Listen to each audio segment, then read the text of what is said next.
going with my habit of overly simplified economy. Let's imagine an economy that has only two actors in it. So it has Mr. Farmer right over here.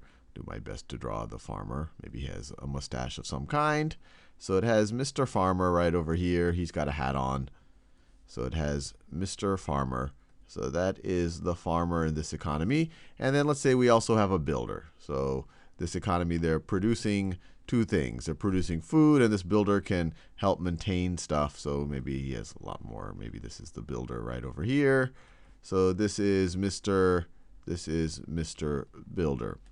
And let's say, for the sake of what we're going to do here, let's say that for this economy, it's kind of a constant. If either of these fellows gets an extra dollar to spend, he's going to spend 60% of it. And so what I'm going to do is introduce a formal word that really is just another way of saying that. In this economy, the marginal propensity to consume, marginal propensity to consume is, when I'll put that in parentheses, it's often referred to as MPC. That is equal to, you could either say 60% or it's equal to 0.6. And all this is saying is that if someone in this economy somehow finds another dollar in their pocket, they're going to spend 0.6 of that, or they're going to spend 60% of that. So if you give the builder, if a builder all of a sudden gets an extra dollar, he's going to spend another 60 cents on other things. And the only person to really spend it with is the farmer. If the farmer gets another dollar, he's going to spend 60% of that, or 60 cents, with the builder. Now, given this assumption, let's think about what would happen in this economy if all of a sudden one of them decided to increase their spending a little bit. So we'll assume that they were all living happily. The economy was kind of at a steady state. And let's say the farmer discovers a sock in a drawer that he didn't realize was there, and it's got a little bit of their agreed upon currency. Maybe the agreed upon currency in this island is the dollar. They've maybe got a stash when they're shipwrecked on this or whatever. So the agreed upon currency is actually the dollar, and the farmer discovers that he discovers a big pile of dollars in his sock. And he says, well, I'm going to spend $1,000 on it. I need to do some repairs to my buildings. So let's say, we have this kind of increase in spending that's going on. So the farmer says, hey, I'm going to spend $1,000, and I'm going to give it to the builder. Now, the builder says, well, gee, I've just gotten $1,000. I have a marginal propensity to consume of 60%, or 0.6. I'm going to spend 60% of that.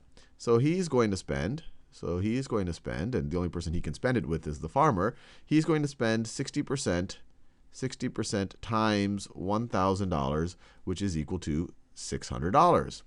Well, now the farmer says, well, I got above and beyond the $1,000 that I just spent. Somehow, the economy seems to be picking up. The builder just spent $600 more on me than he would have otherwise done. He bought that much more food. I have $600 more. I have a marginal propensity to consume of 0.6, or 60%. So I will spend 60% of that $600 that I just got. And so it will be 60% of this thing. So it will be 60, I'll write it as a decimal. It'll be 0.6 times this thing, which is 0.6 times 1,000, or you could say it is 60% of this $600, which is going to be equal to $360. Well, now the builder says, well, I got that initial $1,000, I spent $600 of that, but now I got another $360, and I have a marginal propensity to consume of 0.6. So I'm going to spend 60% of that. So above and beyond this spending, he also spends 60% of this right over here. And 60% of this is 0.6 times this whole thing. So he's going to spend 0.6 times this thing, and I'll write it in green, times 0.6 times 0.6 times $1,000. Now, this number right over here, I don't know what this is 60% of $360. I don't know, I could get a calculator out to figure out what that is exactly. So let's say that I have, 0.6, we could actually say 0.6 to the third power, 0.6, or let's just write that, or 0.6 to the third, and then I'm going to multiply that times 1,000. Gives us $216. So this right over here gives us $216. This guy says, hey, I got another $216. I'm going to spend 60% of that. And I think you see where this is going. And 60% of that is going to be 0.6 times this whole quantity. So it's going to be, I'll write it here. It's going to be 0.6 times this thing, which was already 0.6 times 0.6 times 0.6. So you're going to have 0.6 times 0.6 to the third power. That's going to be 0.6 to the fourth power times 1,000 times 1,000, which is whatever 60% of 216 is. And I'll just calculate it. So times 0.6 gives us $130. Is going to get $129.6. Now this guy, the builder says, oh, I got another $129.6. I'm going to spend 60% of that. And it goes on and on and on. So given this, let's think about how much from that incremental increase of spending of $1,000, how much total new production and spending happened in this economy. So the way to think about that, so the total, and we could view it either way. Remember, you can view kind of the GDP. You could view that as the aggregate output. You could view that as the aggregate income, aggregate expenditure. These are all views because really the economy is a very circular thing. One person's expenditure turns into another person's income. But we could say total output here, total output measured in our agreed upon currency, which is, let's say, dollars. This is now going to be, it was this original 1,000 that the farmer spent for the builder. So it's going to be that original 1,000. Plus this first right over here, this 0.6 times 1,000 that the builder spent, that's $600. So that's 0.6 times 1,000. Plus, then we had this time, the farmer said, I'm going to spend 60% of that. So that was 0.6 squared times 1,000 plus 0.6 squared times 1,000.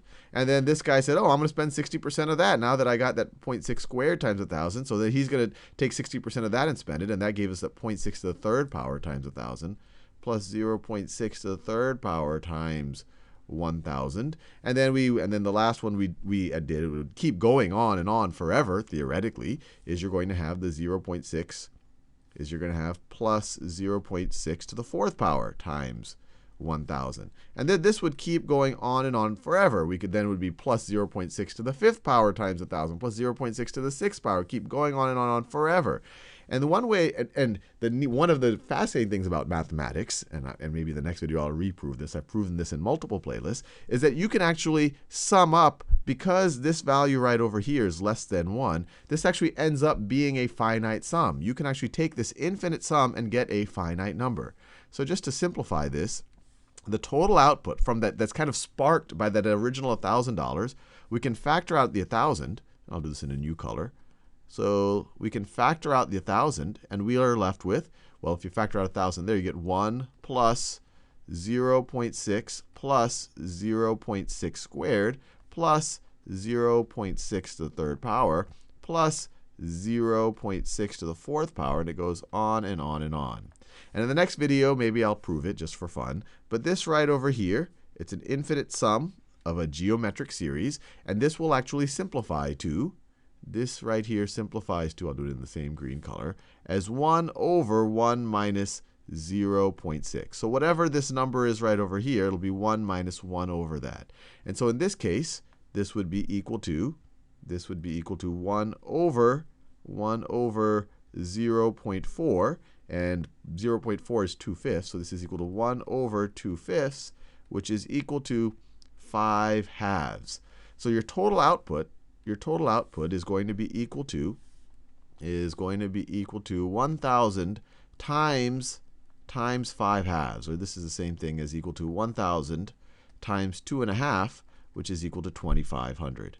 So there's two interesting ideas that are going here. One is when people get a little bit more income, they're going to spend some of it, and that's where the marginal propensity to consume is. We're assuming it's linear, that no matter how much you give them, they're just going to spend 60% of that. And then given that, and that 60%, it keeps getting multiplied and going through the economy, you essentially have this multiplier effect, that 1,000 got spent, some fraction of that gets spent, then some fraction of that gets spent. And so what we ended up doing is that first $1,000 got multiplied by 2.5. Got 2.5. And this 2.5 was completely a function of what the marginal propensity to consume was. So we have this relationship here, is that whatever the marginal propensity to consume is, that drives the multiplier. That drives the multiplier. And all the multiplier is saying is, if you spend an extra $1 in this economy, given people's marginal propensity to consume, how much will that increase total output?